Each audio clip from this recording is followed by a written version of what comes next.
Hello guys, welcome to my channel. তো আমি আজকে আবার চলে এলাম একটা ছোট্ট ভিডিও নিয়ে। আমার ছেলে খাবার টাইমে কী কী কাণ্ড করে সেগুলো আমি আপনাদের আজকে দেখাবো। তো এই দেখুন, ফোন দেখতে দেখতে ও খাবার খাবে, যেটা এখন প্রায়ই সব ছেলেরাই করে। কিন্তু আমার ছেলের একটা কথা হচ্ছে কি, ও শুধু খাবার টাইমটাতে ফোন দেখবে, বাকি টাইমে কিন্তু ও ফোন দেখবে না। এই দেখুন, ও খাবার খেতে খেতে পড়ে গেছে, সেটাও পরিষ্কার করবে। যতক্ষণ না পরিষ্কার হবে ভালোভাবে ও ঘষতেই থাকবে, ওর পরিষ্কার করা চাই।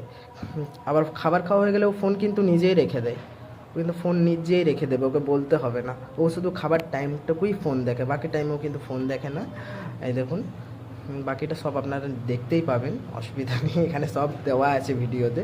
এই দেখুন, খাওয়া হয়ে গেছে, তারপর ফোনটাও নিজে যেখান থেকে নিয়েছে সেখানেই রেখে দেবে। এই দেখুন, এই দেখুন, জল খেতে খেতে এখানে পড়ে গেছিলো একটু, ওটাও কিন্তু পরিষ্কার করেছে, ওটাও দেওয়া আছে এখানে, আপনারা দেখতে পাবেন, ওটাও পরিষ্কার করবে ও। তো এইটুকুই, ছোট্ট ছোট্ট ভিডিও নিয়ে আসবো আমি আপনাদের কাছে প্রত্যেকদিন। তো টাটা, বাই বাই। আপনাদের ভালো লাগলে প্লিজ কমেন্ট করবেন, লাইক করে দেবেন।